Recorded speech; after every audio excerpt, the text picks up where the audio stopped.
Nathan MacKinnon, definitely one of the best players that today's game has to offer. Driven, intense, and guided by a short fuse, the Halifax native has become unhinged a good time or two over the years. In this video, we're going to take a look at a handful of times that Nate the Great lost his cool and began seeing red or wearing it in one instance. And with that, here are the top 4 anger moments from Nathan MacKinnon.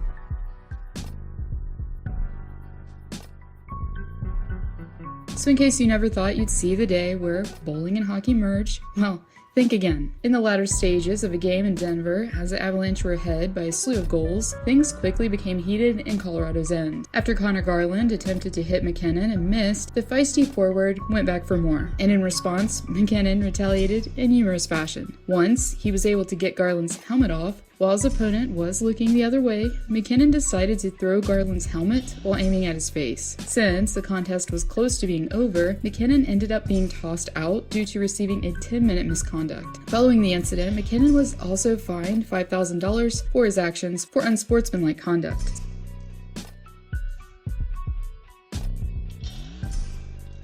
So, I guess this was why MacKinnon didn't end up winning back-to-back Lady Byng awards. At the tail end of what proved to be a very frustrating loss for the Avalanche in Alberta, MacKinnon took his anger out on his head coach, Jared Bednar. As he was seconds away from enduring a 5-3 loss to the Flames, the forward first chewed out his coach, threw his water bottle, then humorously fell down in his seat directly after. While he was unloading verbally, Captain Gabriel Landeskog could be shown trying to calm his teammate down. Regardless, media members and hockey fans alike registered a few words coming out of MacKinnon's mouth that were a direct indication that he was questioning his coach's decisions, as he could be shown saying, quote, "Do your job," to Bednar. Not long after the verbal onslaught, however, MacKinnon did own up to his actions by saying, "That's unacceptable on my part. I can't be doing that stuff. It's just unfortunate it got caught on camera. I saw it after Calgary's game and I was pretty rattled in my hotel room. Just looking like an idiot, screaming, that can't happen again, so I'll get better from it."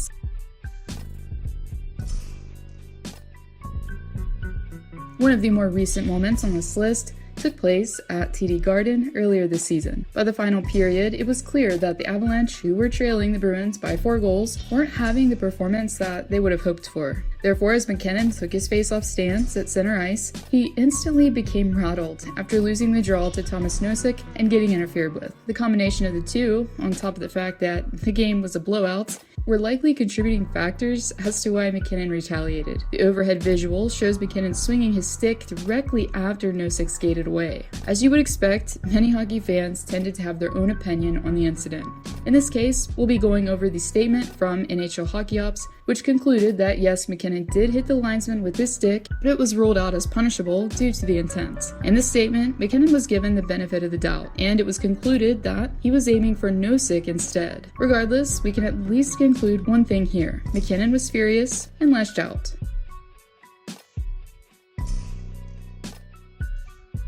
For the grand finale, we'll be backtracking to a moment in Arizona in which MacKinnon definitely lost his cool. With a few seconds left, after Nazem Kadri won the face-off, MacKinnon, while in puck pursuit, took a stick up high to the face, compliments of his nearby opponent, Dyson Mayo. And immediately after, MacKinnon decided that he wasn't going to take any of Mayo's nonsense sitting down. Therefore, MacKinnon dropped the gloves and engaged with Mayo, while Gabriel Landeskog and Jacob Chychrun had their own tussle in front. After the dust settled, MacKinnon emerged bloodied and still seething audibly. Even though it's not clear if the rookie intended to upend his opponent, we can indeed surmise that Nate the Great doesn't care for carbs or Mayo after all.